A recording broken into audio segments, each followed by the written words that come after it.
I never thought I'd be writing this, but I feel like I have to share what happened to me. I still wake up sometimes in the middle of the night, drenched in sweat, remembering every second of it, and it feels like it just happened yesterday. I'm not the type to get scared easily. I've watched horror movies alone, read creepypastas, and even explored abandoned houses with friends for fun. But nothing, not a single experience, prepared me for what happened when I was home alone for the first time in my life. It all started on a Friday night in late October. My parents had gone out for a weekend trip to visit my aunt in another state, and I was left alone in our house in suburban Pennsylvania. I was 23 at the time, working my first full-time job, and honestly, I was looking forward to the quiet. No parents, no nagging, just me, my dog Max, and a few beers. I remember texting my friends to invite them over, but everyone was busy. That's when I decided it would be a me night, with Netflix, some pizza, and maybe a late-night gaming session. Around 9 p.m., everything was normal. I had Max lying beside me on the couch, the TV was playing some random thriller movie, and the lights were dimmed for that cozy, alone-at-home vibe. Then I heard it, the faintest sound of a thump from the kitchen. I froze. I thought maybe Max had knocked something over. I called his name, and he lifted his head, tail wagging, clearly unbothered. Weird, I muttered. Maybe it was the wind. I live in a relatively old house, creaks and bumps happen all the time. But then the sound came again. Thump. And this time, it wasn't coming from the kitchen, it felt closer. Like it was coming from the hallway near my bedroom. My stomach sank. I told myself I was being paranoid, that it was just the house settling. Still, I grabbed the baseball bat I kept near the couch just in case, and slowly got up to check. The hallway was empty. Max followed, sniffing the air, and I laughed nervously at myself. Yeah, I'm losing it, I whispered. After that, I tried to relax again. I went back to the couch, turned up the volume on the TV, and tried to ignore the little hairs on the back of my neck standing up. That's when I noticed something on the front door's security camera feed. I have an app on my phone that lets me see the cameras inside and outside the house. At first, nothing unusual. But then, on the screen, I saw a shadow move across the front porch. My heart stopped. Whoever it was, they were standing there for a few seconds, completely still, before disappearing from view. I checked the front door. Locked. Deadbolt secure. Windows closed. Max didn't react at all. I tried to tell myself I was imagining things. Maybe a neighbor, maybe an animal. But the feeling of being watched didn't go away. I stayed up that night, lights on, the TV louder than usual, and eventually, exhaustion took over. I fell asleep on the couch, Max curled up beside me. At around 2:30 a.m., I woke up to a sound I'll never forget. The slow, deliberate creak of footsteps on the stairs. My house has 2 floors, and the stairs were directly across from the living room. My blood ran cold. I could see the shadow of someone, or something, descending from the corner of my eye. Max growled low, a guttural warning I had never heard before. My phone was in my hand, and I debated calling 911, but my voice caught in my throat. I told myself again, you're imagining this. It's a dream. But it wasn't a dream. The steps grew closer. I could hear them stop near the living room. And then, silence. Just silence. Max was frozen, ears perked, tail rigid. I wanted to move, to run, but my body wouldn't respond. And then, from the kitchen, I heard it, a whisper. Soft, almost unintelligible, like someone was repeating my name over and over, hey, hey. Arpin. I froze. My blood ran cold. I live alone. There was no one there. I whispered, who's there? Nothing. Just the faint hum of the refrigerator. But the whisper came again, slightly louder, closer, Arpin. By this point, I was shaking. I backed up slowly, holding the bat in front of me, and turned on every light I could find.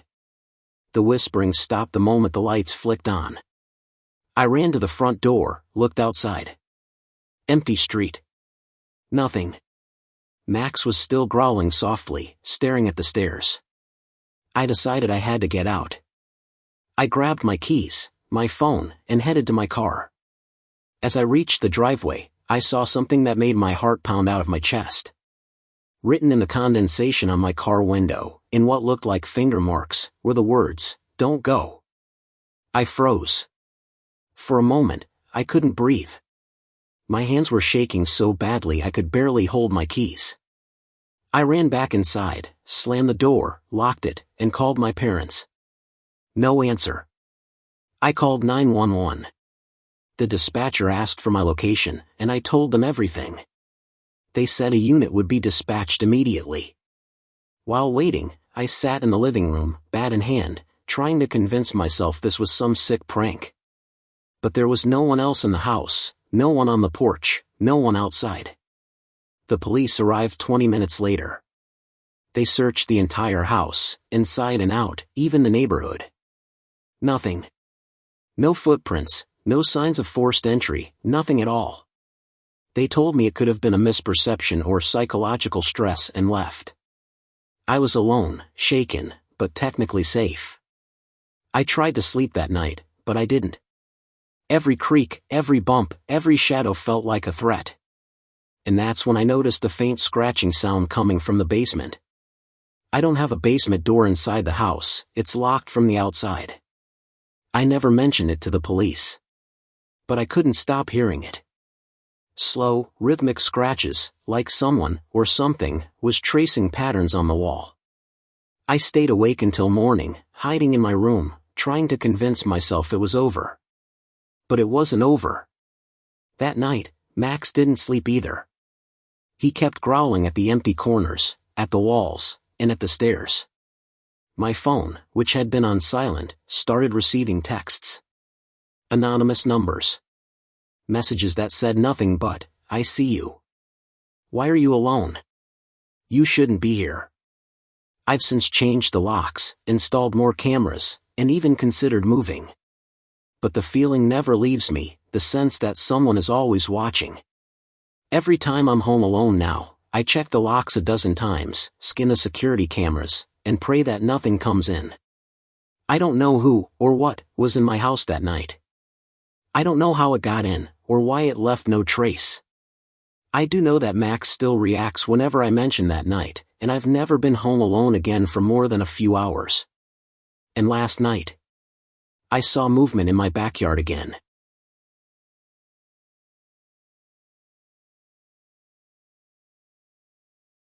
I've always considered myself rational, the kind of person who laughs at ghost stories and rolls my eyes at people who claim their house is haunted. But what happened to me one winter changed that forever. It wasn't the kind of story I would have shared publicly if it weren't for how completely it shattered my sense of safety. I was 19, living alone for the first time in a small apartment in Cleveland. My parents had helped me move in, but they had returned home after a week, leaving me with nothing but a lease, a set of keys, and an overwhelming feeling of independence. I was thrilled, honestly, finally free from my mom's constant "don't forget to lock the door" lectures and my dad's "be careful walking home" warnings. The first few nights were fine. I would cook my own meals, watch TV, and blast music without anyone complaining. The apartment was small, just a living room, a bedroom, a bathroom, and a kitchen that doubled as a dining space. My upstairs neighbor, Mrs. Patel, was kind but quiet. I barely saw her, except for the occasional nod in the hallway. I liked it that way. Solitude was comfortable. Until the third night, when everything went wrong. It was late, around 11 p.m., and I was in the living room scrolling through Reddit, searching for horror stories to keep me entertained. I like that strange thrill right before sleep, a combination of fear and safety. Max, my golden retriever, was curled on the rug, snoring softly. I had my headphones in, lost in some true crime thread, when I heard a faint, almost imperceptible tapping. At first, I thought it was the radiator. Old apartments make weird noises. But then it came again. Tap, tap, tap. And it was coming from the ceiling. I froze, listening. Max lifted his head, ears pricked. The tapping grew faster, heavier, and suddenly, it stopped. I shrugged, thinking maybe it was just Mrs. Patel moving around. She had a habit of walking late at night, I assumed. But then, a shadow moved across the ceiling. A long, creeping shadow, like someone was standing just above me, looking down. My heart stopped. I wanted to get up, to check, but something made me hesitate. My mind tried to rationalize it, a trick of the light, a loose ceiling tile, a branch outside casting a shadow. Anything but the terrifying possibility that someone was upstairs, watching me. I called Mrs. Patel. No answer. I called the apartment office. They told me no maintenance requests had been logged and that no one should be in the building at that hour. Still, I couldn't shake the feeling of being watched. I went to bed, but sleep was impossible. Every creak, every tap, every shadow made me jump. And then, I heard it clearly, footsteps. Slow, deliberate, pacing back and forth directly above my bedroom. I held my breath. Max growled low, and then there was silence again. I convinced myself to check it out. Maybe it was an animal trapped somewhere. I grabbed a flashlight and my phone, creeping up to the staircase that led to the small attic above the apartment. I had never been up there, the door was always locked. But tonight, it was slightly ajar. My stomach sank. I nudged it open with my foot, the wood creaking under my touch. The attic was dark, musty, and empty, at least, it looked empty. I shone the flashlight across the floorboards. Nothing. No footprints, no sign of anyone. I laughed nervously, shaking. I was overreacting. Maybe it was just a raccoon. I went back downstairs, but the sense of dread never left. Around 2 a.m., I was startled awake by a loud crash, something heavy falling upstairs. Max barked furiously, running to the bedroom door. I didn't know what to do. I considered calling 911, but my phone had no service in the apartment for some reason. And then, the sound of slow, dragging footsteps returned, moving toward the stairs. My heart pounded. I could hear the creak of each step, the faint rustle of clothing against the floorboards above me. I grabbed my baseball bat again, the only thing I had to defend myself. Slowly, I crept toward the living room, thinking I could wait it out. But then I heard a whisper. Not a regular whisper, but something cold, deliberate, "I see you." My blood ran ice cold. I froze.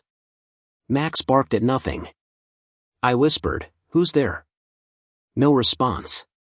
Just the faint dragging of feet, like someone was pacing, studying me from above. Suddenly, the lights flickered. The room went dark for a moment, then came back on.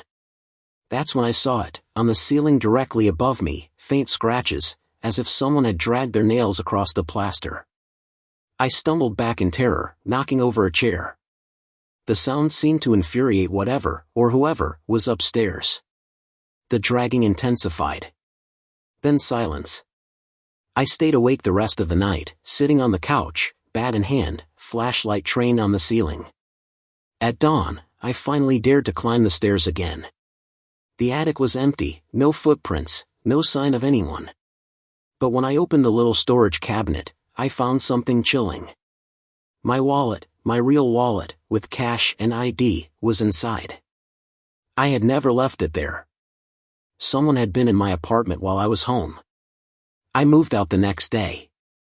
I told myself it was over, that the police would look into it if I reported it, but I didn't want to face anyone. I just wanted to disappear. But even after moving to a new city, I can't forget it. Every time I hear tapping on my ceiling at night, my stomach drops. Every time I feel eyes on me when I'm alone, my skin crawls. And the most terrifying thought, what if they're still out there, watching, waiting for the moment when I'm home alone again? I learned the hard way that being alone doesn't always mean being safe. And some things are better left unseen. I never imagined I'd have a story like this. For most of my life, I've been a skeptic, the type to laugh at ghost stories and avoid anything that felt creepy because I didn't want to give it power over me.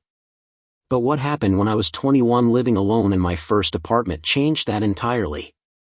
It started innocently enough. I had just moved into an older building in Detroit, a quiet, almost forgotten neighborhood.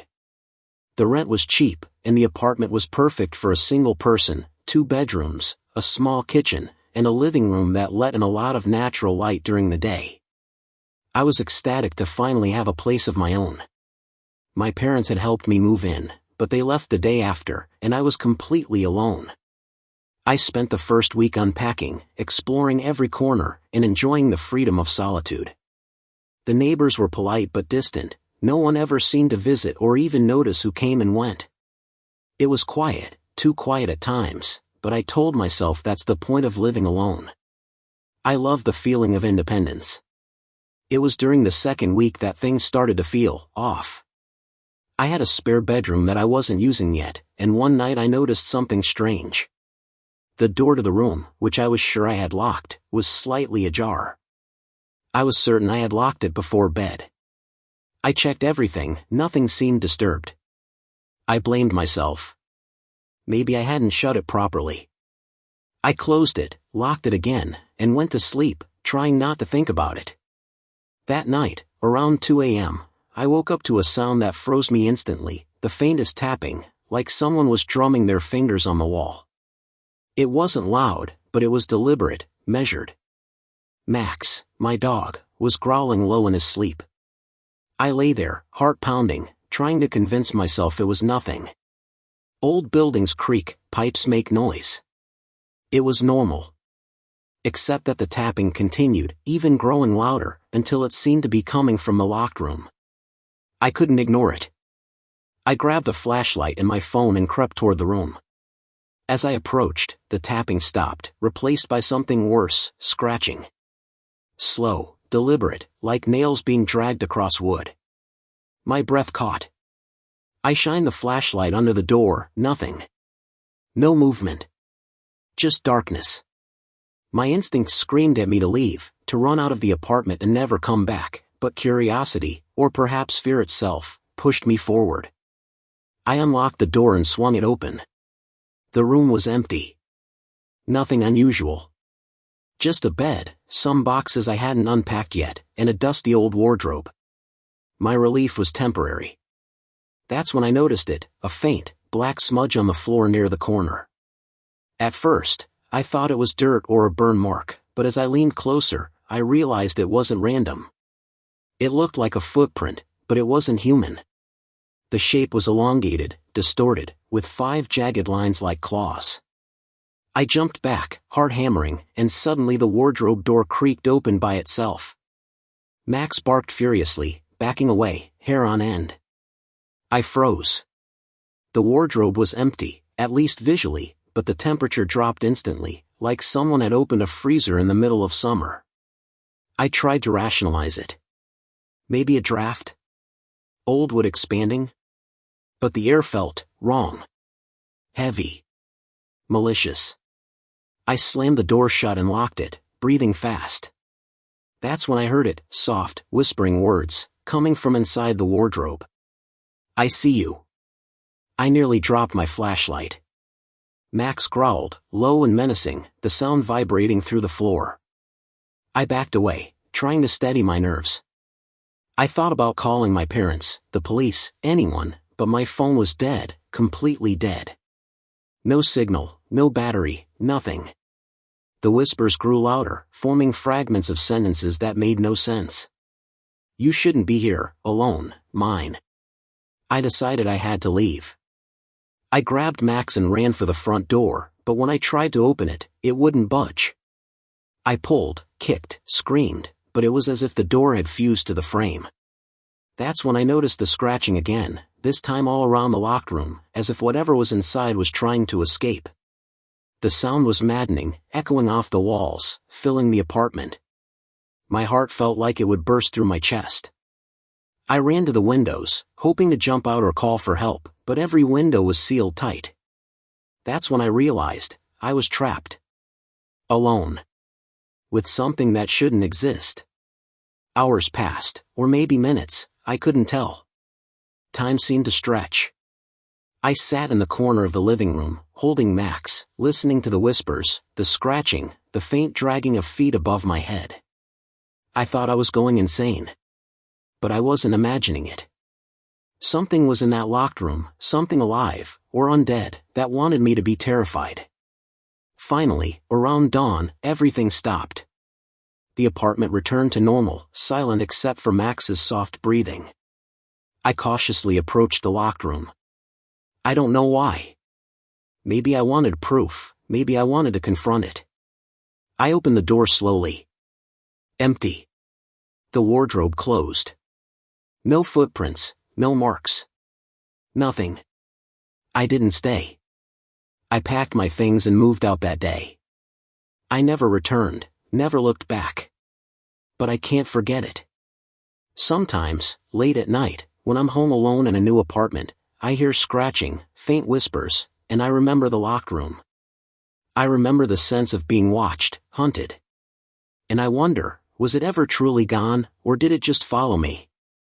Because last night, as I was about to fall asleep, Max growled at the corner of the bedroom. I looked over. Nothing. But then I noticed a shadow, long and thin, moving across the wall. And I felt it. Watching. Waiting.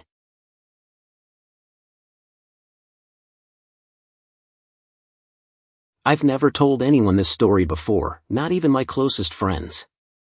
Partly because I know how insane it sounds, and partly because I still don't fully understand what happened.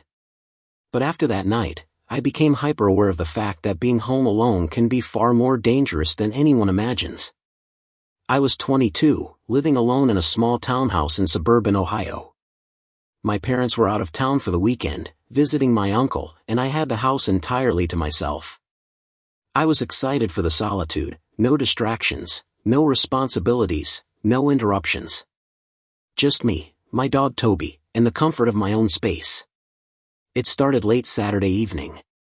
I had ordered takeout, settled on the couch, and was streaming a true crime documentary. Toby was lying at my feet, snoring lightly. Everything was quiet, too quiet. Around 10:30 p.m., I heard a faint knock on the front door. My heart jumped. I wasn't expecting anyone, and I never got visitors without calling first. I peeked through the peephole. Nobody. Just the dark, empty porch, shadows stretching across the walkway. I shrugged it off. Maybe the wind had rattled the door. Then, it happened again, another knock, slightly louder this time. And then, a whisper, so faint I almost thought I imagined it. Let me in, my stomach sank. I was alone. There was no one outside. I told Toby to stay close and grabbed the baseball bat I kept by the couch. I cracked the door open cautiously, just enough to see outside. Nothing. No movement, no footprints, nothing. The air was still, silent. I closed the door and locked it, trying to shake off the unease building inside me. Hours passed.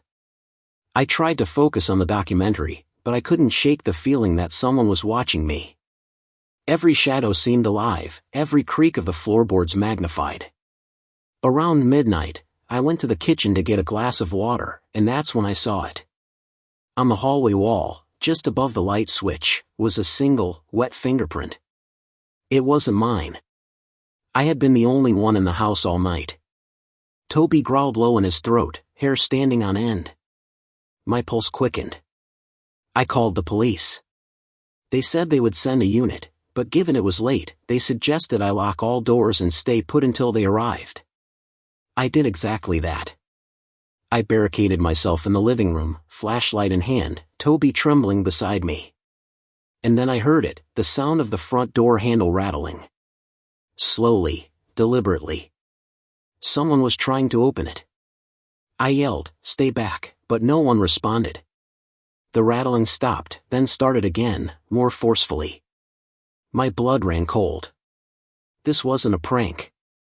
This wasn't my imagination. Someone, or something, was outside, trying to get in. Minutes felt like hours.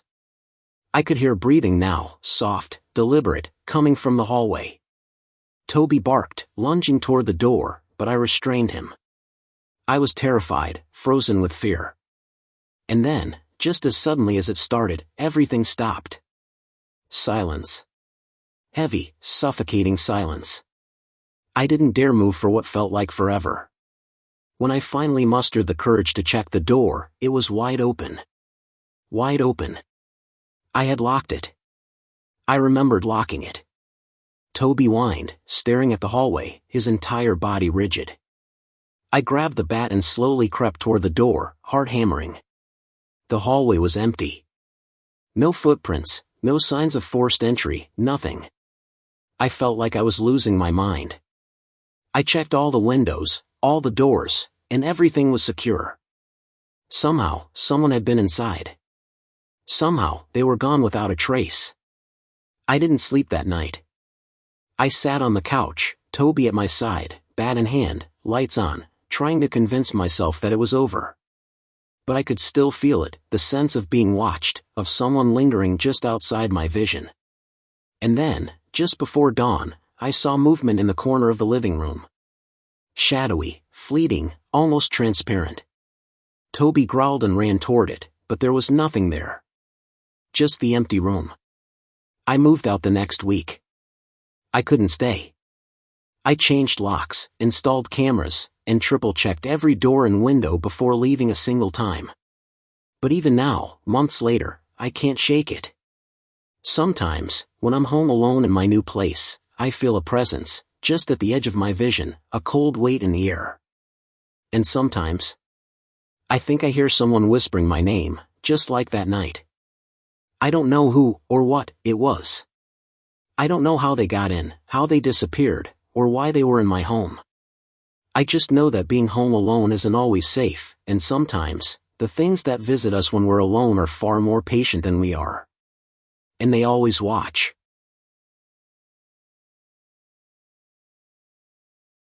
I've always considered myself a cautious person, especially when it comes to living alone. But nothing I've ever done could have prepared me for what happened when I was 24 and living alone for the first time in a new apartment in Chicago. I was thrilled about my independence. I had my own little studio, complete with a small kitchen, living area, and a bathroom. Everything seemed perfect, until the first night something truly terrifying happened. It started around 11 p.m. I had just finished a long day at work and was exhausted. I decided to take a long shower before going to bed. My bathroom has a large mirror above the sink, something I never paid much attention to. But that night, as I brushed my teeth, I noticed a shadow in the reflection. At first, I thought it was a trick of the light or a stain on the mirror. I turned quickly, nothing there. I laughed nervously at myself, muttering, "Get a grip, it's just your imagination." After brushing my teeth, I went to the living room and turned on the TV, hoping to distract myself. Toby, my golden retriever, was curled up on the couch, dozing. Everything seemed normal, but the feeling of being watched didn't go away. Around midnight, I went to refill my water glass. That's when I noticed it again, in the reflection of the hallway mirror. This time, I clearly saw a figure standing behind me. Tall, thin, indistinct, like it was made of shadow. My heart stopped. I spun around, but the hallway was empty. Toby growled, his hackles raised. I tried to rationalize it. Maybe a hallucination, maybe fatigue. But over the next few hours, I kept catching glimpses of it, in mirrors, reflective surfaces, even the glass of my TV screen. Always just behind me, always gone when I turned. The terror became overwhelming. Every creak of the apartment, every flicker of the lights, made me jump. My normally calm home had become a trap. Around 2 a.m., I decided to check the apartment thoroughly. I moved room to room, shining my flashlight into every corner. Everything was normal. No sign of forced entry, nothing out of place. But the feeling of being followed never left me. I finally settled in my bedroom, locking the door, hoping sleep would come. Toby lay beside me, tense and alert. That's when I heard it, a soft tapping on the bedroom window. I froze. My window was on the second floor, no one could reach it. I peeked through the blinds. Nothing. Just the dark street below, empty and quiet. I tried to calm myself, but the tapping continued, now on the bedroom door. Someone, or something, was inside the apartment with me.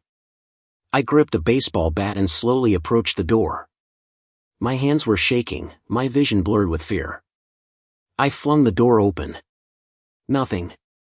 But then I noticed something chilling in the hallway mirror. The reflection didn't match reality. The shadowy figure was standing at the end of the hallway, staring directly at me. I blinked, and it was gone. My pulse raced. Toby growled, circling me nervously. I felt like I was losing my mind. Hours passed like an eternity. I stayed awake, flashlight in hand, watching the mirrors, unable to move. And then, just before dawn, I saw it again. This time, the figure raised its hand, pointing directly at me. Its form was more distinct, its features blurred but undeniably human. I screamed and bolted for the door, but it slammed shut before I could escape. My heart pounded in terror. Toby barked furiously, trying to push the door open. Suddenly, everything stopped. The apartment was silent. No shadows, no tapping, no figure in the mirrors. I collapsed on the floor, trembling. I couldn't sleep, couldn't eat, couldn't call anyone without fear that it would return. That day, I left the apartment and stayed with a friend, trying to rationalize the experience. Maybe it was a hallucination, maybe stress, but deep down, I knew what I saw was real.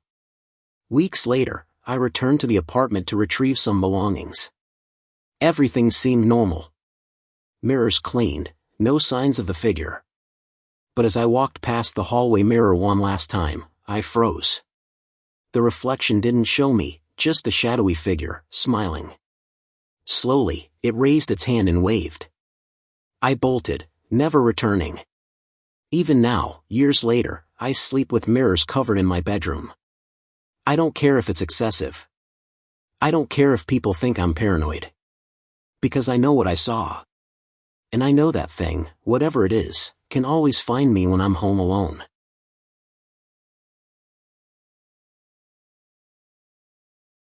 I never believed in haunted houses or paranormal activity, not until the night I experienced something I still can't explain. I was 23, living alone in a small 2-story house in rural Indiana. It was the kind of house I'd dreamed about, quiet, isolated, and surrounded by trees. My parents were out of town for a wedding, leaving me completely alone for the first time. At first, I was thrilled. No one to answer to, no curfews, no lectures. I had the entire weekend to myself. Little did I know how quickly that excitement would turn into pure terror. The first night, everything was normal. I cooked dinner, watched a movie, and enjoyed the peacefulness. Around 11 p.m., I was getting ready for bed when I heard it, a soft whisper. Faint, almost imperceptible, coming from inside the walls of the living room. I froze, straining my ears. Toby, my dog, perked up, ears twitching. Probably the wind, I whispered to myself. Old houses creak, pipes hum. I tried to ignore it. But then the whispering grew louder, more deliberate. Clear words I could just barely make out. I see you. I'm here. My heart skipped a beat. I checked every corner of the room, every closet, every dark space. Nothing. Just the old, creaking house. Toby growled low, hackles raised. I tried to convince myself it was my imagination. I was alone, tired, maybe even stressed. That had to be it, right? Around midnight, I decided to go upstairs to my bedroom, hoping sleep would come and I could ignore whatever was happening in the living room. As I climbed the stairs, I heard it again, closer this time, almost directly behind me. Whispering, dragging words, calling my name, Arpin, don't sleep, stay awake. I froze mid-step. The words were coming from the walls themselves. I turned, flashlight in hand, shining into every dark corner. Nothing. Empty walls, nothing more than peeling paint and old wallpaper. I made it to my bedroom and locked the door, trying to convince myself it was over. But then it started from a new location, the walls surrounding my bed. The whispers became more distinct, almost taunting, echoing from all directions. I could hear them moving, circling the room, scratching lightly beneath the plaster. Toby whimpered, hiding under the bed. My pulse raced. I was terrified. Every rational explanation I tried to hold on to crumbled. There was something in the walls. Something alive, something intelligent, and it knew I was alone. Hours passed, or maybe minutes, I couldn't tell. The whispering never stopped. By dawn, exhaustion overtook me. I mustered enough courage to check the living room again. The walls were normal, no cracks, no holes, nothing out of place. But on the floor, near the corner, I noticed scratches in the wood, forming a pattern almost like a crude symbol. I bent closer, realizing the scratches weren't random, they spelled my name. Each letter precise, deliberate. I staggered back, my stomach dropping. Someone, or something, had been inside while I was home alone. I left immediately after that, staying with a friend for the remainder of the weekend. I didn't tell my parents, I couldn't. They would have thought I was insane. I changed locks, installed cameras, and even had the walls checked. No evidence. Nothing. But the feeling never leaves me. I still sleep with Toby beside me, lights on, listening intently for whispers, for scratches, for anything unusual.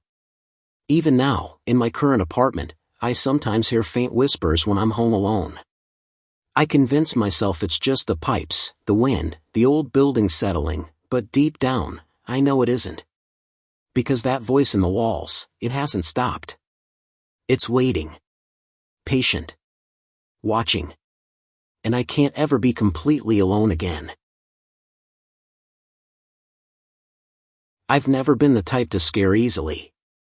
Ghost stories, horror movies, creepy urban legends, I could brush them off with a laugh. But what happened to me when I was 25, living alone in a house I'd just inherited from my grandparents, completely changed that. This house had been in my family for decades, a sprawling old Victorian on the outskirts of Columbus, Ohio. It had charm, character, and a past no one really talked about. My parents had stayed away when I moved in. Be careful, my mom warned. That house isn't like other houses. At the time, I laughed. I thought she was overreacting. The first week was fine. I unpacked, explored, and marveled at the old architecture. There was one area I avoided, the attic. The door was old, locked, and warped with age. I didn't need an excuse, I had enough space in the rest of the house. But on the fourth night, curiosity got the better of me. I noticed a faint light under the attic door. I could have sworn it wasn't there before. Heart pounding, I went to investigate. The door was still locked, but the light flickered, almost like a candle. I tried the handle. Locked. I knocked softly. Nothing. Then I heard it, a whisper from behind the door, "Let me out." My skin crawled. I froze. It didn't sound like a joke. It sounded desperate. And somehow, terrifyingly human. I backed away slowly, trying to convince myself I was imagining it. Maybe it was just the wind. Old houses creak. But then, I heard scratching, slow, methodical, almost like someone was clawing at the wood from the other side.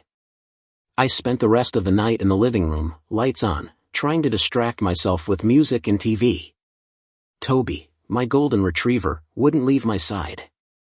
Every time I thought I'd relax, I could hear the scratching from the attic door, growing louder, more urgent. It was relentless. My mind refused to let me sleep. Around 3 a.m., I finally couldn't take it anymore. I grabbed a flashlight and carefully approached the attic. The handle rattled in my hand, and then, it turned. Slowly.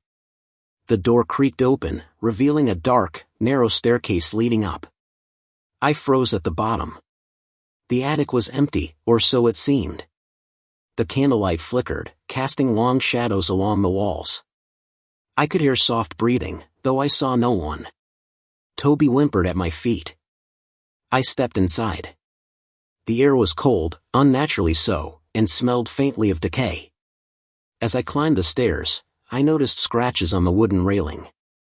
Letters, almost words, were carved into the wood. "Help me. Please. Don't leave." I couldn't breathe.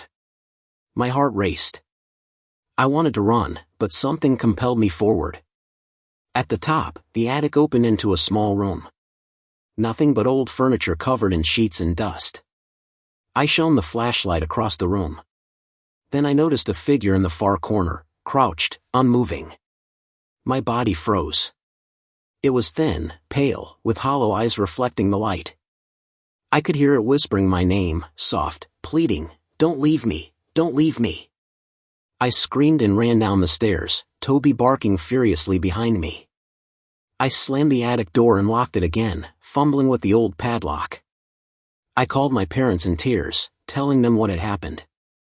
They were silent for a moment, then my mom whispered, "That attic, it's been sealed for years. Your grandfather never wanted anyone to go up there. No one knows what's in that house." I left immediately, staying with a friend for the night. The next day, I returned to the house to retrieve some things, and the attic was gone. The door, the stairs, the room, it had vanished, as if it never existed. I checked every corner, every wall. Nothing. But sometimes, when I'm alone, I hear scratching in the ceiling, and Toby growls at empty corners, his fur standing on end. I know what I saw was real. I don't know how it disappeared, or if it's still there, waiting, just beyond reach, in the corners of my home, patient and silent. I've never gone back. And I never will.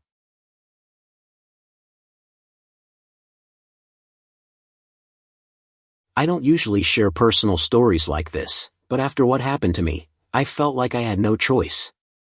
I was 24 at the time, living alone in a small townhouse in the outskirts of Detroit.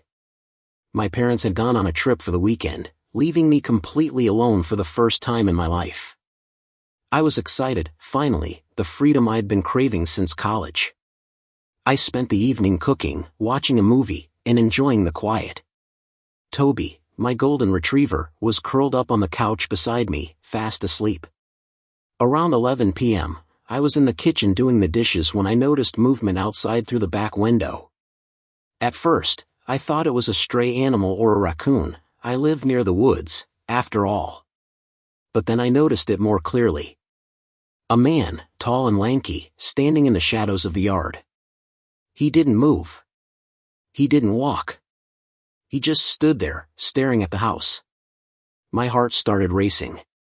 I ran to the window, pressing my face against the glass. The figure didn't flinch. I locked the doors immediately and called 911. The dispatcher told me to stay calm, stay inside, and that officers were on the way. I tried to calm Toby, who was now growling, his body tense. The man stayed there, just standing, watching. Time seemed to stretch endlessly. 10 minutes later, I could hear sirens in the distance, and I thought relief was coming.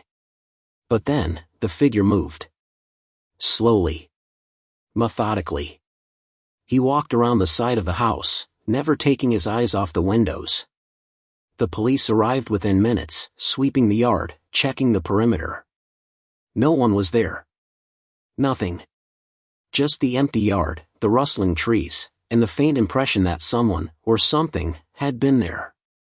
I told the officers what I saw, but they chalked it up to shadows, misperception, or maybe a prank. I tried to convince myself it was nothing, that it was just a trick of the light. But I couldn't shake the feeling of being watched. That night, I tried to sleep, but every creak of the house, every rustle outside, made my pulse spike. Around 2 a.m., I was awoken by a soft tapping at the back door. My heart nearly jumped out of my chest. I grabbed a baseball bat and cautiously approached the door. The tapping continued, slow, deliberate, like someone was testing my nerves. I whispered, "Who's there?" No answer. Just the tapping. Toby growled, frozen beside me. I checked the security cameras I had installed earlier that evening. Nothing. No movement, no one in the yard, no figure outside. It was as if the man had vanished into thin air. But I knew what I saw. My mind was screaming that it wasn't a hallucination. Someone had been outside, watching, waiting. And they hadn't left without making their presence known. Days passed, but I couldn't forget him. Sometimes, when I was home alone, I'd glance at the windows, half expecting him to appear. The fear never left.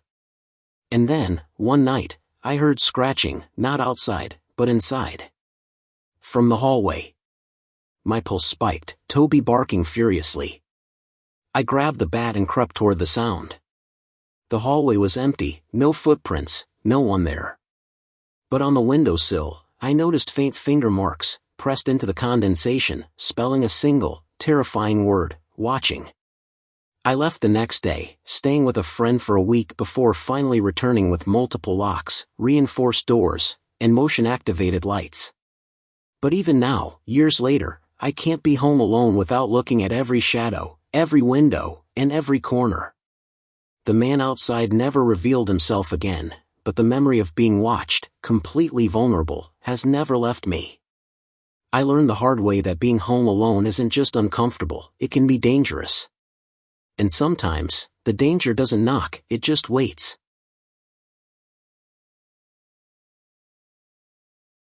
I never thought I'd experience true fear until the night I realized I wasn't really alone in my own house. I was 26 at the time, living in a small, slightly run-down apartment in a quiet neighborhood of Indianapolis. My parents were out of town for the weekend, leaving me to enjoy the house entirely to myself. I had always loved solitude, but this night was different. The air felt heavier than usual, almost suffocating, like the walls themselves were pressing in on me. It started around 10:30 p.m. I was sitting on the couch, watching a late-night crime documentary, when I noticed a faint flicker of movement from the corner of my eye. I turned quickly, but nothing was there. Toby, my golden retriever, who usually slept soundly beside me, had lifted his head and was growling low, ears perked. I laughed nervously. "Relax, it's just the shadows," I whispered, trying to convince myself. But the feeling of being watched didn't go away. Around midnight, I went to the kitchen for a glass of water. As I approached the sink, I saw it again, this time reflected in the glass door of the cabinet. A shadowy figure, tall and thin, standing just behind me. I spun around. Empty kitchen. Toby growled, hackles raised. My pulse raced. "You're imagining it," I told myself, shaking. But the rationalizations didn't help. I could feel eyes on me, following me, even when I wasn't looking. Hours passed, and the feeling intensified.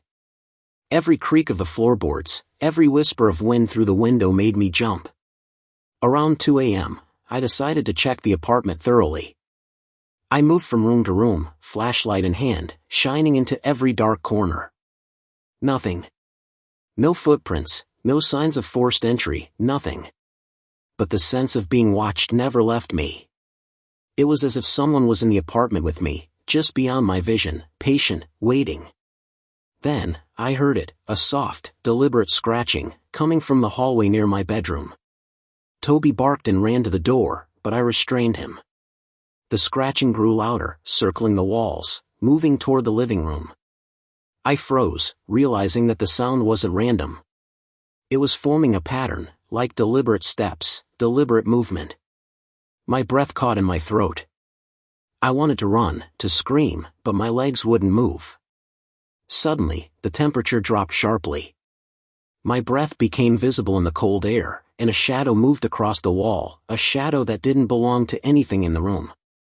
I shined my flashlight, trying to catch it, but it vanished, leaving only darkness and the echo of the scratching. Toby whimpered, backing into my legs. I felt a cold weight settle on my chest, pressing me down, stealing my ability to move. Hours, or maybe minutes, passed in that frozen state. When I finally could move again, I bolted for the front door, only to find it locked from the outside. My stomach dropped. Someone, or something, was in the apartment with me. I ran to the windows, all sealed shut. Panic set in. I grabbed my phone to call 911, but it had no signal. I was completely trapped. As dawn approached, the scratching stopped. The shadows disappeared. Toby was still trembling beside me. I called a friend to pick me up immediately. When we returned later to check the apartment, everything seemed normal. No footprints, no signs of anyone having been inside, nothing. But the fear stayed. Even now, whenever I'm home alone, I check every corner, every shadow, every reflection.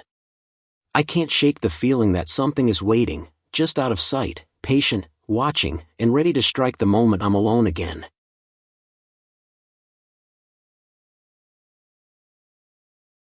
I've never forgotten that night, and even now, thinking about it makes my skin crawl. I was 27, living alone in a small apartment in suburban Chicago. My parents had gone on a weekend trip, leaving me completely alone. I was excited for some solitude, watching movies, ordering food, and enjoying the rare freedom without anyone checking in on me. Everything seemed normal at first. I even joked to my friend on the phone about how peaceful it was to have the place all to myself. It started around 10 p.m. I was in the living room, scrolling through my phone when it rang. I didn't recognize the number, but since it was late, I figured it could be a wrong number. I answered cautiously. "A low, distorted voice whispered, 'I'm in your apartment.' I froze. My first thought was a prank. My heart raced as I asked, 'Who is this?' Silence. Then the voice again, softer but clearer, 'I'm watching you.' I hung up, thinking maybe someone was messing with me. I checked the doors, locked. Windows, locked. Nothing unusual. Toby, my golden retriever, growled at the door. I tried to calm him and myself. Maybe it was a telemarketer trying to scare me. Maybe someone was outside. I tried to laugh it off, but my hands were shaking. About 15 minutes later, the phone rang again. Same number. My blood ran cold. I hesitated, then answered. The voice was closer this time, almost beside me. "I see you," it whispered. I glanced around the apartment. Nothing. Toby barked, hair on end, pacing nervously. I ran to the door, checking every lock. All secure. I called the police, but they said the number came from a VoIP line, impossible to trace quickly. Hours passed, the calls continuing at random intervals. Each time the voice was closer, more insistent. "I'm upstairs now, don't look away." I tried to hide, moving from room to room, checking the locks, turning on lights, anything to feel safe. But every corner, every shadow, seemed to hide movement. The air in the apartment felt heavy, cold, like it was pressing in on me. Around 2 a.m., the calls stopped. Relief washed over me, briefly. That's when I heard it, the slow creak of floorboards outside the bedroom door. Toby growled, barking at the door. My hands were shaking uncontrollably. I grabbed a baseball bat, heart pounding, every instinct screaming that something was wrong. The doorknob rattled. Slowly. Deliberately. Then silence. I waited, frozen, ears straining. The rattling came again, louder this time, followed by the faintest whisper, "I'm inside." I bolted out the back door, Toby running beside me. I didn't stop until I reached a neighbor's house, pounding on their door until someone answered. The police came quickly, sweeping my apartment. No one was there. No signs of forced entry, no footprints, nothing. Just the same locked doors and the same eerie feeling that someone had been inside, watching, and left only moments before they arrived. Even now, months later, whenever I'm home alone, my phone rings with no caller ID. I don't answer. And Toby? He still growls at corners, at shadows, at empty spaces, warning me that some things can't be seen but can always be felt. I learned that night that being home alone is never truly safe, and that some dangers don't knock, they just wait.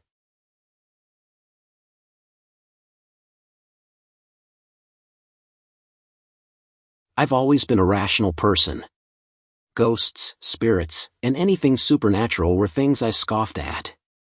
But the events that unfolded one rainy night when I was 28 completely changed my perspective. I had just moved into a 2-story townhouse in Cleveland, Ohio. My parents had gone out of state for a wedding, leaving me completely alone for the weekend. At first, the silence was comforting. I loved having the place to myself, playing music as loud as I wanted, cooking what I wanted, and enjoying the peace of solitude. The first night, everything seemed normal. I spent the evening unpacking boxes, arranging furniture, and watching a movie. Around 11 p.m., I went to the kitchen for a glass of water. That's when I first noticed it, a long, dark shadow stretching across the hallway. I froze. The light from the kitchen shouldn't have cast a shadow like that. I blinked. Nothing. I laughed nervously, assuming my tired eyes were playing tricks on me. But Toby, my golden retriever, growled low in his throat, his ears pinned back. By midnight, I couldn't ignore the feeling any longer. Every creak of the floorboards, every rustle from the vents, made my heart pound. I was in the living room when I saw the shadow again, this time moving independently of any light source. My stomach dropped. Slowly, deliberately, it slid along the wall, always staying at the edge of my vision. I tried to call my parents, anyone, but my phone had no signal. I was trapped alone with whatever was in the house. I decided to check the upstairs, hoping that if there was an intruder, I could catch them. As I climbed the stairs, I noticed the shadow growing darker, stretching along the walls, almost pulsating. Toby growled, circling my feet, hair standing on end. My pulse raced. I reached the top of the stairs, shining my flashlight down the hallway. Empty. No signs of anyone, nothing out of place. But the feeling of being watched didn't leave. Then it spoke, soft, almost a whisper, coming from the far end of the hallway. "I see you." My blood ran cold. The sound was unmistakably human, yet distorted, chilling. I backed up slowly, every instinct screaming at me to run. I grabbed the baseball bat by the staircase railing, heart hammering. The shadow moved closer, spreading along the walls, engulfing the hallway in darkness. Toby barked furiously, trying to warn me, but the sound seemed to disappear into the shadows themselves. Hours, or what felt like hours, passed. I stayed huddled at the top of the stairs, flashlight in hand, too terrified to move. The shadow never left. It seemed to circle, stalking, always at the edge of my vision. Eventually, exhaustion overtook me, and I dozed lightly, waking only to the sound of floorboards creaking behind me. I spun around, nothing. Yet the presence was undeniable. When morning came, the shadow vanished, leaving only the cold, empty hallway. I called the police, but they found nothing. No footprints, no signs of forced entry, nothing. The house was normal, completely mundane, except for the memory of that shadow and the whisper that had followed me through the night. I moved out the next day, unable to endure the feeling of being watched. Even now, whenever I'm home alone, I glance at every shadow, every hallway, every corner. I've learned the hard way that being alone doesn't always mean being safe, and that some presences aren't bound by walls, doors, or logic. The shadow in the hall may not have followed me, but I know it's out there, waiting for the next time someone is home alone. I never imagined that living alone could turn into a nightmare.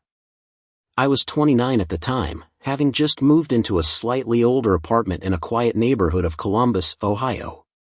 The building was charming but had the kind of age where things creak and settle in ways that make you question if it's just the structure, or something else.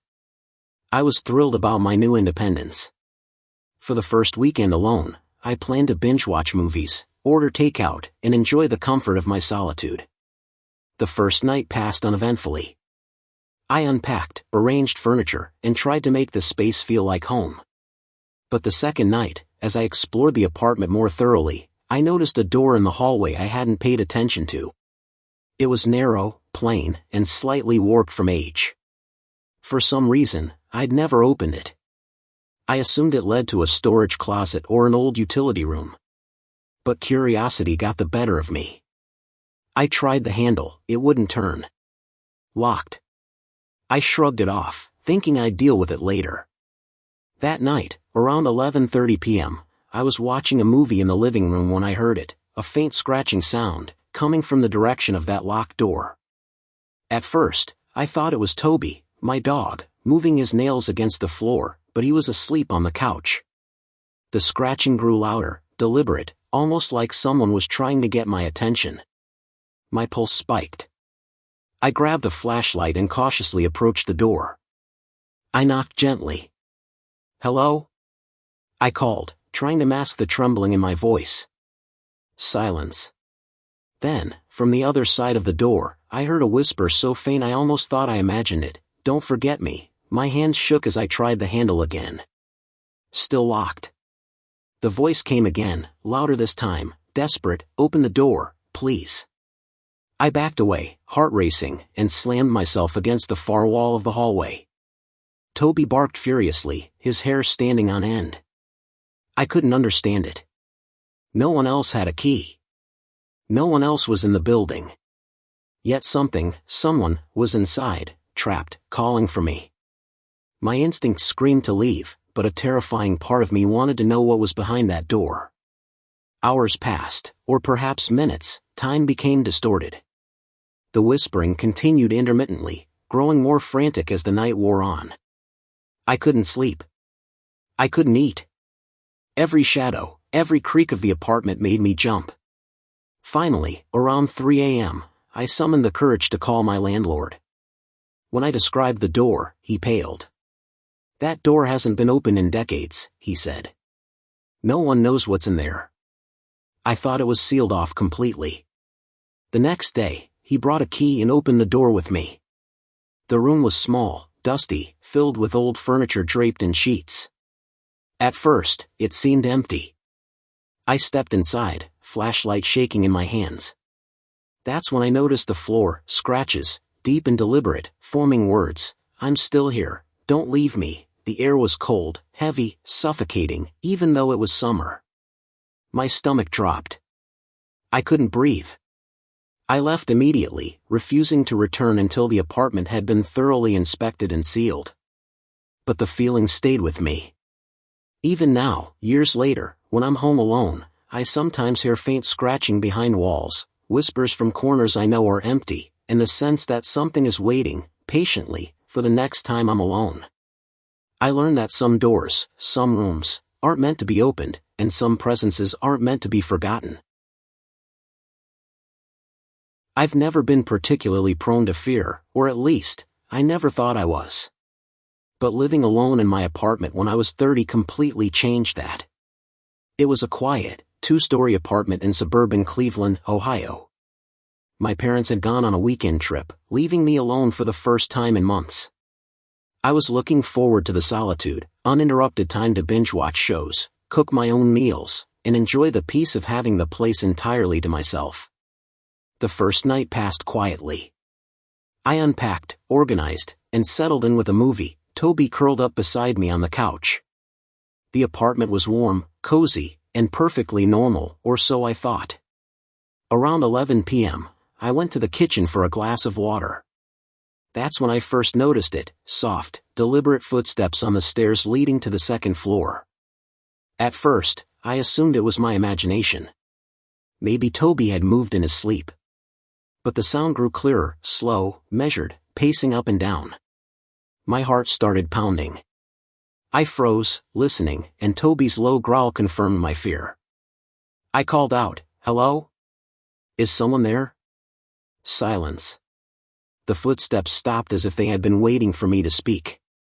My pulse raced. I grabbed the baseball bat I kept by the couch and cautiously approached the stairs. The apartment was empty, and Toby whimpered beside me, his eyes fixed on the stairs. I climbed halfway, shining my flashlight up into the dark hallway. Nothing. Empty. Just the shadows of my apartment walls stretching in the dim light. I tried to rationalize it. Maybe it was a neighbor moving around in their apartment. Maybe old floorboards creaking. But the sound had a rhythm, a pattern, like deliberate pacing. It wasn't random, it was deliberate. Someone, or something, was upstairs, waiting, stalking, and fully aware I was alone. Hours passed with the footsteps coming and going. Every time I thought I could relax, they returned. By 2 a.m., exhaustion mixed with terror. I decided to investigate further, cautiously climbing the staircase to confront whatever was up there. As I reached the top, I noticed something strange: the bedroom doors, all locked from the inside. None of them had been locked before. My stomach twisted in fear. Whoever, or whatever, was up here had been in my apartment while I was home alone, and somehow, they had locked the doors behind them. Then, I heard it, a whisper, faint but unmistakable, coming from the far corner of the hallway. "I'm right here." My legs froze. Toby barked furiously, circling my feet, but I couldn't move. The whisper came again, closer, following me as I backed toward the staircase. The footsteps resumed, circling, pacing, always just out of sight. I bolted down the stairs, Toby at my heels, slamming the front door behind me. The next morning, I returned with the police. The apartment was empty. No signs of forced entry, no footprints, no evidence anyone had been there.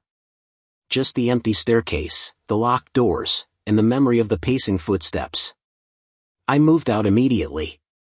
Even now, in my current apartment, when I'm home alone, I occasionally hear faint footsteps above me. And though I tell myself it's just the creaks of an old building, deep down, I know it isn't. Something, or someone, follows me when I'm home alone. Always. I never thought a simple weekend alone could turn into a nightmare until it actually happened. I was 30, living alone in a small townhouse in the suburbs of Detroit. My parents had gone out of state, leaving me the house completely to myself.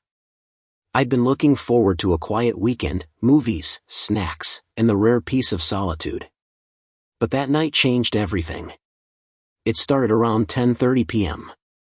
I was in the living room, scrolling through my phone, when I noticed something strange outside one of the windows. A faint light flickered in the distance, across the street, in an abandoned house I'd never paid much attention to. At first, I dismissed it. Maybe someone had been exploring, or maybe it was a reflection from a passing car. But then I saw it again, and this time it moved closer, aligning with my window, as if someone, or something, was trying to watch me. My heart started pounding. Toby, my golden retriever, growled low in his throat, his hackles raised. I backed away from the window, trying to calm myself. Maybe it was a trick of the light, I thought. Maybe I was just anxious being alone. But deep down, I knew that wasn't the case. The light wasn't random. It was deliberate. Around midnight, I tried to sleep, but I couldn't. Every creak of the house, every shadow cast by the streetlights, made my pulse race. I kept glancing at the window, and every time I did, the light seemed closer, brighter, as if it were aware I was watching. The feeling of being watched, of being stalked, was suffocating. Toby refused to leave my side, pacing nervously, his growls growing more insistent. At 2 a.m., I heard something, soft tapping at the front door. My stomach dropped. I ran to check, flashlight in hand, and found nothing. No footprints, no signs of forced entry, just the locked door and the heavy, oppressive silence. I tried to shake it off, but then I noticed movement at the window again. The light had moved inside the house, casting a shadow along the wall of my living room. It wasn't from outside anymore, it was inside. I bolted for the bedroom, locking the door behind me. Toby pressed against my leg. My hands shook as I tried to call my parents, but there was no signal. The light flickered again, now coming from the hallway outside my bedroom. I could hear a soft, deliberate whisper, "I see you." My blood ran cold. Whoever, or whatever, was in my house was aware I was home alone. I stayed in that bedroom until dawn, too terrified to move. When morning came, I cautiously opened the door. Nothing. The house was empty. No signs of intrusion, no footprints, nothing. Just the memory of the light, the whispers, and the oppressive feeling that I wasn't alone. I moved out immediately, unable to stay in that house any longer. Even now, whenever I'm home alone, I keep the blinds closed and the lights on. Sometimes, I think I see a faint flicker of light in the corner of my eye, and I can't help but feel that same sense of being watched, as if whatever was in that abandoned house is still out there, waiting for someone home alone. I've never been superstitious, but the night I was 28 and living alone in my small apartment in Indianapolis changed that completely. My parents were out of town for the weekend, leaving me alone for the first time in months. I had spent the evening enjoying the quiet, watching a movie, cooking dinner, and sipping on a cup of tea. Toby, my golden retriever, lay at my feet, peacefully asleep. Everything seemed perfectly normal until my phone rang. It was around 11 p.m. I glanced at the screen, unknown number. I hesitated but answered, expecting maybe a wrong number or a telemarketer. There was silence at first, just static. Then, faintly, I heard my own voice. My heart stopped. It was me, speaking, whispering, though I had not spoken a word. "I'm here. I see you." The words sent a chill down my spine. My pulse raced, and Toby growled low in his throat, standing tensely beside me. I hung up immediately, trying to rationalize it. Maybe it was a prank. Maybe some glitch in the network. But the phone rang again within minutes. Same unknown number. This time, the voice was clearer, more deliberate, almost as if someone was standing right behind me whispering into the receiver. "Don't sleep, don't close your eyes. I'm watching." I checked the apartment. Doors locked. Windows sealed. Nothing. Toby barked at the walls, ears pinned back. I tried to calm myself, thinking it had to be some technical malfunction, but the sound was too real. Too human. The words were specific, personal, and meant to terrify me. Hours passed, with the phone continuing to ring intermittently. Each time I answered, the whispers grew closer, more urgent, sometimes mimicking my own movements or even my thoughts. By 2 a.m., the phone rang one last time. I picked it up cautiously, hand shaking. This time, the voice came not from the receiver, but from inside the apartment. Right behind me. A low, distorted whisper, "You shouldn't have answered." I spun around. Toby barked frantically, hair standing on end, but there was nothing there. The apartment was silent, empty, but I could feel it. Something was in the room with me, moving in ways I couldn't see, its presence pressing down, suffocating. I spent the rest of the night huddled in the corner of my bedroom, Toby pressed against me, gripping the phone as if it could protect us. At dawn, the phone stopped ringing. The apartment was silent. I couldn't explain it. No signs of forced entry. No one was there. Yet I knew what I had felt, the malicious awareness of something that shouldn't exist, waiting for the moment I was home alone. I moved out immediately. Even now, years later, I avoid answering unknown numbers, especially when I'm alone. And Toby? He still growls at phones left on tables, at shadows cast by the lights, at corners that seem empty. I know that the presence isn't gone. It's patient. Waiting. And it will return the next time someone is home alone. I've always considered myself a rational person, someone who could dismiss fear and the supernatural as mere imagination. But everything changed one night when I was 29, living alone in a small apartment in the outskirts of Cleveland, Ohio. My parents had gone out of town for the weekend, leaving me completely alone. I looked forward to it, peace, quiet, and the comfort of solitude. Toby, my golden retriever, lay at my feet as I settled into the living room, catching up on a late-night show. It started around 10:30 p.m. I noticed a strange flicker from the window across the street. At first, I thought it was a reflection, a passing car, or the movement of trees in the wind. But the flicker continued, rhythmic, deliberate, and unnervingly consistent.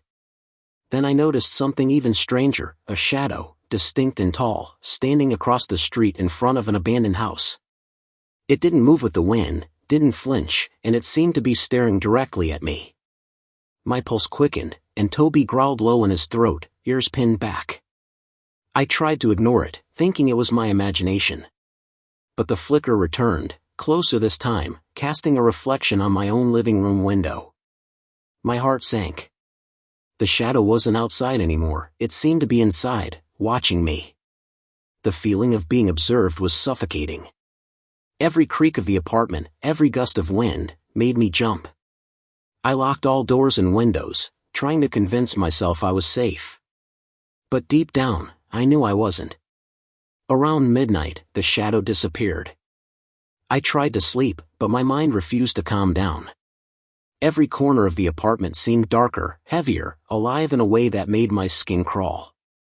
Then, at 2 a.m., I saw it again, not a reflection, not a trick of light. A tall, dark figure standing just outside my bedroom window, face obscured, completely still, watching me. My breath caught in my throat. I wanted to scream, to run, but my legs refused to move. Toby growled furiously, circling my feet. The figure didn't move, didn't speak, yet I could feel its awareness. Minutes passed, or maybe hours. Time seemed suspended, the weight of its gaze pressing on me, threatening to suffocate me. Then, without warning, it vanished. The apartment returned to silence. Toby whimpered and stayed close, but I couldn't shake the feeling that it hadn't truly left. That night, I didn't sleep. I stayed awake, flashlight in hand, scanning every shadow, every corner. By morning, I knew I had to leave. I moved to a friend's apartment for a few weeks, until the feeling lessened. But even now, whenever I'm home alone, I find myself glancing at the windows, shadows at the edge of my vision, and Toby still growls at empty corners. I learned that being home alone isn't just about solitude, it's about vulnerability. And sometimes, something is watching, waiting, patient, knowing you're alone, and ready to strike at the perfect moment. I've always prided myself on being independent. Living alone had always been my dream, the ultimate freedom. But one night, when I was 30, that freedom turned into a living nightmare. I lived in a modest 2-story house on the outskirts of Detroit. My parents were out of town for the weekend, leaving me entirely alone. I was excited, a weekend of peace, movies, and cooking whatever I wanted. Toby, my golden retriever, lay by the couch, eyes half closed. Everything seemed normal. Around 11 p.m., I was in the kitchen making a snack when I heard a faint creak coming from the living room. Toby perked up immediately, growling low, hackles raised. At first, I thought it was the house settling, the usual creaks of old wood. But then, I heard it again, so deliberate that my rational brain began to doubt itself. Footsteps.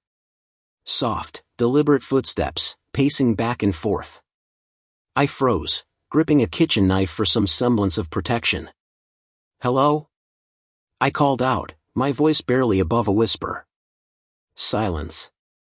Toby barked, but only once, as if warning me that the presence knew we were aware. I tried to rationalize it. Maybe it was an animal. Maybe a neighbor. But my house was locked. All doors and windows were secure. Minutes, or maybe hours, passed with no further sound. I tried to calm myself, laughing nervously, telling myself I was imagining things. Then, from the hallway leading to the stairs, I heard it, a soft, deliberate whisper, almost human, but distorted, chilling.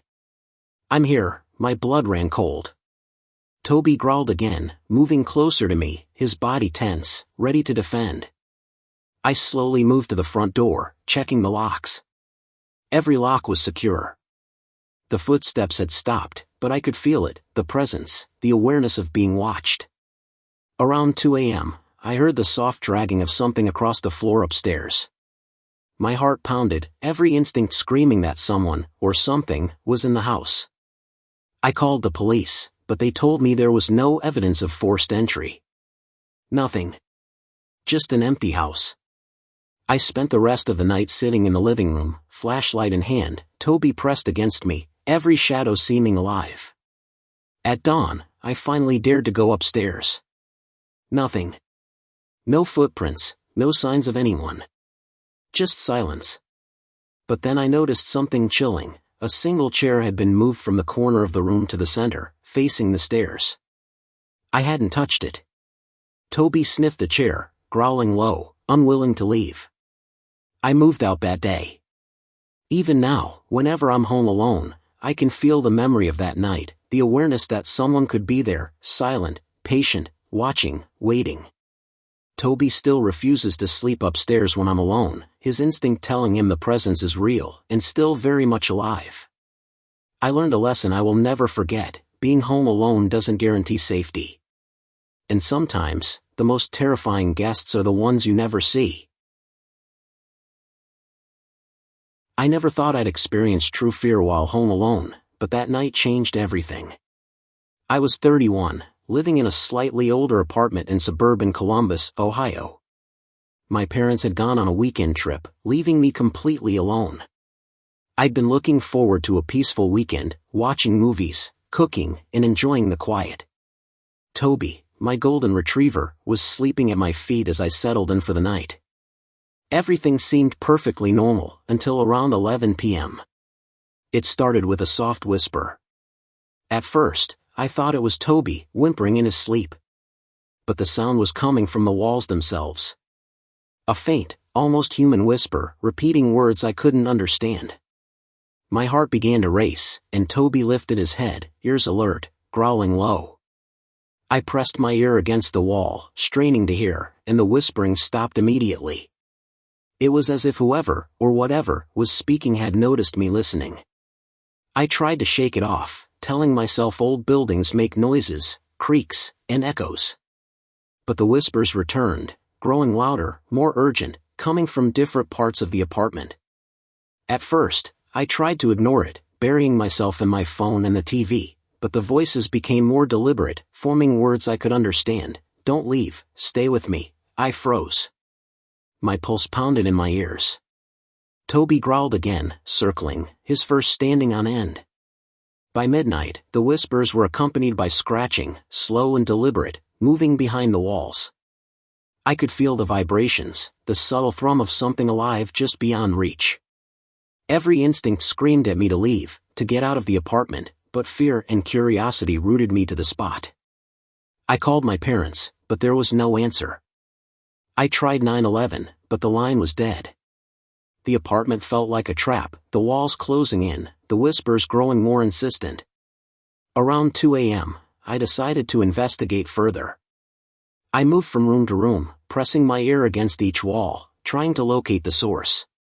In the corner of the living room, near an old radiator, the whispering became a clear, desperate plea. Help me. I grabbed a flashlight, shining it into every dark corner, but the apartment appeared empty. Toby whimpered, hiding behind my legs. Hours, or maybe minutes, passed. Exhaustion set in, but I couldn't rest.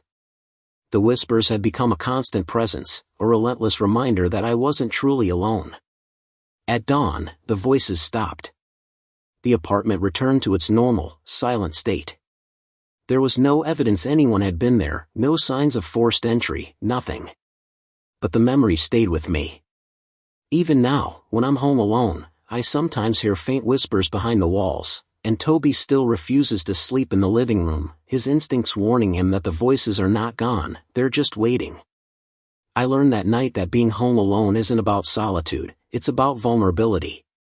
And sometimes, the walls themselves hold a presence that is patient, intelligent, and terrifyingly aware that you are alone.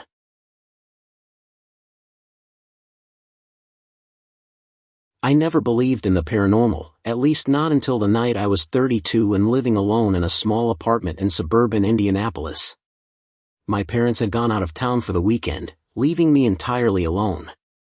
I was looking forward to it, a weekend of quiet, cooking, and watching movies uninterrupted. Toby, my golden retriever, lay at my feet as I settled into the living room, the soft hum of the air conditioner filling the space. Everything seemed normal, until around 11 p.m. I was brushing my teeth in the bathroom when I noticed it, a movement in the mirror behind me. At first, I thought it was just my reflection catching the light differently, a trick of the bathroom lighting. But then I saw it clearly, a shadowy figure standing just behind me, staring. I spun around. Nothing. The bathroom was empty. Toby barked from the living room, low and warning, his fur standing on end. My heart pounded. I tried to rationalize it, maybe a trick of the reflection, maybe fatigue, but deep down, I knew I hadn't imagined it. For the next hour, every reflective surface in the apartment seemed to betray me. In the living room window, in the television screen, even in the stainless steel fridge door, I could see the shadow. It mimicked me, but slightly off. Slightly wrong. My movements were mirrored, but delayed, almost deliberate. My pulse raced. I felt a presence, something patient, intelligent, and aware that I was home alone. Toby refused to leave my side, growling at every shadow, every reflective surface. Around 2 a.m., I decided to leave the bathroom for the bedroom. As I walked down the hallway, the reflection seemed to follow me. In the bedroom mirror, I saw it clearly, a dark figure standing behind me, face obscured, its movements calculated and deliberate. My hands shook as I reached out to cover the mirror, but the reflection continued, smiling, frozen in a way that I wasn't. The realization hit me. It wasn't just a reflection, it was something else, something that had been inside my apartment, watching, waiting, mimicking me in ways I couldn't understand. I didn't sleep that night. I stayed in the corner of the bedroom, Toby pressed against me, flashlight in hand, every reflective surface covered with towels and blankets. By dawn, the figure disappeared, leaving only the memory, the sense of being observed, and the fear that it could return whenever I was home alone. I moved out immediately, unable to stay in the apartment another night. Even now, years later, I check every reflection, every window, every mirror when I'm home alone. And Toby still growls at any reflective surface, instinctively aware that the figure isn't gone, it's only waiting. I learned the hard way that being home alone doesn't guarantee safety. Sometimes, the most terrifying thing isn't an intruder you can see, but a presence that watches, mimics, and waits for the perfect moment to make itself known.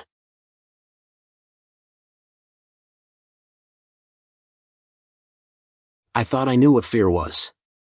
I thought living alone was simply about enjoying quiet moments, binge-watching shows, and having freedom. I was 33 and living in a 2-story house in suburban Detroit. My parents were out of town for the weekend, leaving me entirely alone for the first time in months. Toby, my golden retriever, lay at my feet as I settled in for the evening, the house warm and quiet. But by 11 p.m., I realized that alone doesn't always mean safe. It began subtly. A soft creak from the basement. At first, I ignored it, assuming the old house was settling or Toby had knocked something over. But the creak continued, rhythmic, deliberate.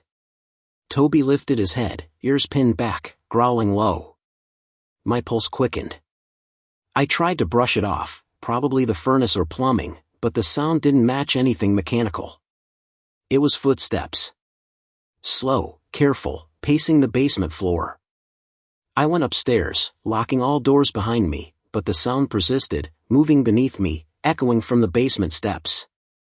Around midnight, I tried calling my parents, my phone, anyone, but the lines were dead. The house felt like it had transformed, the familiar corners now heavy, oppressive, alive with something I couldn't see.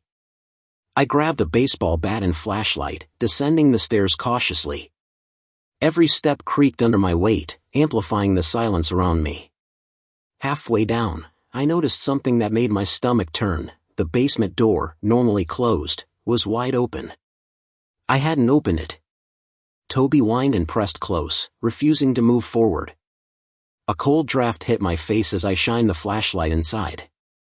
Nothing. Empty. Yet the footsteps continued, soft, deliberate, pacing, circling. I called out, voice trembling, "Who's there?" Silence. Then a whisper, faint but clear, "You shouldn't be here alone." My heart raced. The basement felt alive, breathing around me, pressing in from all sides. I stepped back, Toby growling fiercely, hair standing on end. Then I noticed the walls, scratch marks, deep and deliberate, forming shapes that made no sense but felt intentional, threatening. I realized with horror that someone, or something, had been waiting for me, aware of every movement I made in the house. I bolted upstairs, slammed the door, locked it, and stayed huddled with Toby in the living room until dawn. When daylight came, I cautiously checked the basement with the police. Empty. No footprints, no signs of forced entry, nothing. But the scratches remained. The oppressive feeling didn't lift. Even now, years later, when I'm home alone, I avoid the basement. I feel it, like eyes, unseen but aware, watching me from below. I learned that being alone isn't always peaceful. Sometimes, danger doesn't announce itself. Sometimes, it waits quietly, patiently, in the shadows, whispering from below, knowing you're alone. And the worst part? It's always patient.